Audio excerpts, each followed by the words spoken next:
ഈ സംഭവിച്ചതിൽ ഒരത്ഭുതവും ഇല്ല. കാരണം ഇവരെല്ലാം നിരീശ്വരവാദികളാണ്. ഈ അറസ്റ്റ് ചെയ്യപ്പെട്ടവരെല്ലാം തന്നെ മാർക്സിസ്റ്റ് പാർട്ടിയുടെ ആൾക്കാർ നിരീശ്വരവാദികളുമാണ്. അവരുടെ ആശയത്തിന്റെ അടിസ്ഥാനത്തിൽ അവർ പ്രവർത്തിക്കുന്നു. അവർ ഉത്തമ ബോധ്യത്തിലാണ് ചെയ്യുന്നത്. കാരണം ശബരിമലയെ തകർക്കാൻ വേണ്ടി നേരത്തെ തന്നെ ശ്രമം നടത്തിയതാണ്. അത് ജനങ്ങൾ അല്ലെങ്കിൽ വിശ്വാസികൾ അതിനെ തടയുകയാണ് ഉണ്ടായത്.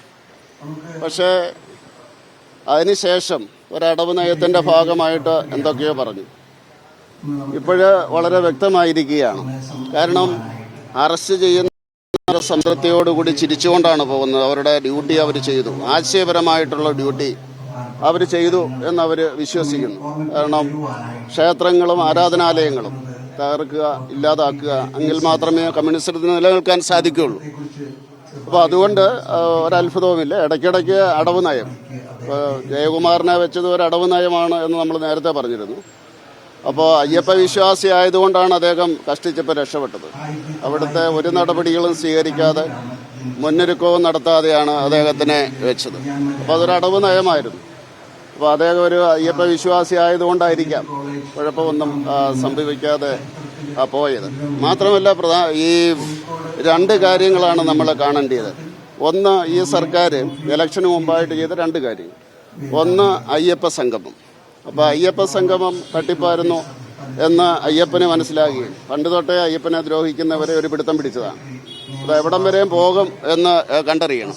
കാരണം ഇങ്ങനെ കയറി അത് ഇങ്ങനെ ഗ്രാഫ് മുകളിലേക്ക് പോവുകയാണ്. അപ്പോൾ അത് വിശ്വാസികളുടെ ഒരു വിശ്വാസത്തിന്റെ അടിസ്ഥാനത്തിൽ തന്നെയാണ് നടന്നുകൊണ്ടിരിക്കുന്നത്. എല്ലാവരും പിടിക്കപ്പെടും. പിന്നെ രണ്ടാമതൊരു പ്രഖ്യാപനം നടന്നത്, CPM അതിൽ ദരിദ്രരില്ല. അതിദരിദ്രെന്നല്ല അദ്ദേഹം പറഞ്ഞത്, CPM അതിൽ ദരിദ്രരില്ല എന്നാണ്. അതായത് CPM-ൽ ദരിദ്രരുണ്ടാകാതിരിക്കാൻ വേണ്ടി ഈ സ്വർണമൊക്കെ നേതാക്കന്മാർ ഇങ്ങനെ കട്ടെടുത്തുകൊണ്ടിരിക്കുക. ഏതെങ്കിലും പാവപ്പെട്ടവർ CPM-ൽ ഉണ്ടെങ്കിൽ അവർ വോട്ട് ചെയ്യുന്ന BJP-ക്കാണ്. അത് നമ്മൾ തിരുവനന്തപുരത്തും അതുപോലെ തന്നെ ആറ്റിങ്ങലും ആലപ്പുഴയിലും തൃശ്ശൂരും കണ്ടതാണ്. അപ്പോൾ അതുകൊണ്ട് മാർക്സിസ്റ്റ് പാർട്ടി അവരുടെ പ്രവർത്തകർക്കും നേതാക്കന്മാരൊക്കെ അവർക്ക് ദാരിദ്ര്യം ഉണ്ടെങ്കിൽ ഇല്ലാതാക്കാൻ, അവരെ പണക്കാരാക്കാൻ വേണ്ടിയുള്ള ശ്രമം നടത്തുകയാണ്. ഈ കൊള്ളയെല്ലാം തീരുമ്പോഴും മുഖ്യമന്ത്രി വേറൊരു പ്രഖ്യാപനം നടത്തും, സമ്പൂർണ്ണ സമ്പന്ന പാർട്ടിയാണ് മാർക്സിസ്റ്റ് പാർട്ടി എന്നുള്ള രീതിയിൽ. ഈ രണ്ട് പ്രഖ്യാപനങ്ങളും തട്ടിപ്പായിരുന്നു എന്നാണ് വെളിപ്പെടുന്നത്. മാത്രമല്ല, ഇത് എവിടം വരെയും എത്തുമെന്ന് നമുക്ക് കാത്തിരിക്കാം. കാരണം ഈ താഴെയുള്ളവരൊക്കെ പറയുന്നുണ്ട് ദൈവതുല്യൻ എന്നൊക്കെ പറയുന്നുണ്ട്. കാരണം ഇവരൊന്നും വിശ്വാസികളല്ലാത്തത് കൊണ്ട് നമ്മൾ വിചാരിക്കുന്ന ദൈവം അല്ല അവരുടെ ദൈവം. കാരണം അവരുടെ പാർട്ടിയുടെ ആളാണ്, മുകളിലുള്ളവരായിരിക്കുമല്ലോ അവരുടെ ദൈവതുല്യര്.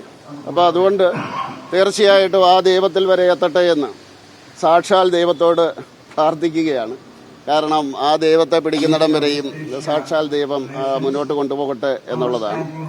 പിന്നെയുള്ളത് FIR രജിസ്റ്റർ ചെയ്ത് കഴിഞ്ഞാൽ ഈ നമുക്ക് സെൻട്രൽ ഏജൻസിക്ക്, ചില സെൻട്രൽ ഏജൻസിക്ക് അതിൻ്റെ അകത്ത് ഇടപെടാം. അതിൻ്റെ അകത്ത് കള്ളപ്പണത്തിൻ്റെ ഒക്കെ കാര്യമുണ്ടെങ്കിൽ ഇടപെടാം. അത് നിയമപരമായിട്ടാണ്, അല്ലാതെ പൊളിറ്റിക്കലല്ല. അത് നിയമപരമായിട്ട് അവർ ഇടപെടുന്നുണ്ടെന്നാണ് വിശ്വസിക്കുന്നത്. തീർച്ചയായിട്ടും അത് മുന്നോട്ട് പോകും.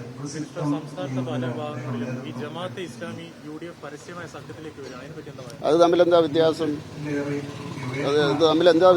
ഈ UDF-ഉം ജമാഅത്തെ ഇസ്ലാമിയും തമ്മിൽ ഇതെല്ലാം ഒന്ന് തന്നെയല്ലേ. പിന്നെ അതിനകത്ത് സഖ്യമുണ്ടാക്കുന്നത് എടുത്ത് ചോദിക്കേണ്ട കാര്യമില്ല. അത് ഒന്ന് തന്നെയാണ്. ഈ ഒന്ന് അവരെന്തെങ്കിലും പരസ്യമായിട്ട് പറയുന്നുണ്ടോ? അല്ലല്ല, അവരതിനുവേണ്ടി ശ്രമിക്കുന്നതാണ് പറഞ്ഞു. നിയമപരമായിട്ടാണ് അവർക്ക് ചെയ്യുക, അല്ലാതെ പൊളിറ്റിക്കൽ ഡിസിഷൻ അല്ല. ഇതിൻ്റെ അകത്ത് നിയമപരമായിട്ടാണ് അവർക്ക് ചെയ്യേണ്ടത്. അതെ, അവർ കോടതിയെ സമീപിക്കുകയൊക്കെ ചെയ്തിട്ടുണ്ട്. ഹൈക്കോടതിയെ സമീപിച്ചിട്ടുണ്ടെന്ന് തോന്നുന്നു. അത് അതിൻ്റെതായ വഴിക്ക്, അത് സർക്കാരുമായിട്ടൊരു ബന്ധവുമില്ല, മന്ത്രിയായിട്ടൊരു ബന്ധവുമില്ല. അത് അവരുടെ നിയമപരമായിട്ടുള്ള പ്രക്രിയയാണ്. അതല്ലേ പറഞ്ഞത്, ദൈവതുല്യരായിട്ടുള്ളവർ പറഞ്ഞാൽ പിന്നെ നമ്മൾ ചെയ്യാതിരിക്കാൻ പറ്റുമെന്ന് പറഞ്ഞാൽ ആ ദൈവം അത് വിശ്വാസികളെ ആരാധിക്കുന്ന ദൈവമല്ല, അവരുടെ പാർട്ടിയുടെ ദൈവമാണ്. കാരണം നിരീശ്വരവാദികളാണല്ലോ മുഴുവൻ. അപ്പോൾ അത് ഇടയ്ക്കിടയ്ക്ക് പറയും ഞങ്ങൾ അത് ചെയ്യും എന്നൊക്കെ പറയുന്നത്. പക്ഷെ തകർക്കുക എന്നുള്ളതാണ് ലക്ഷ്യം. ഏതൊക്കെ രീതി നോക്കിയാൽ അയ്യപ്പൻ പിടിക്കല്ല, അത് അപ്പം തന്നെ കയറി പിടിക്കുക. അതുകൊണ്ട് പേടിക്കണ്ട, അയ്യപ്പൻ വിടില്ല ആരെയും. നമുക്ക് നോക്കാം.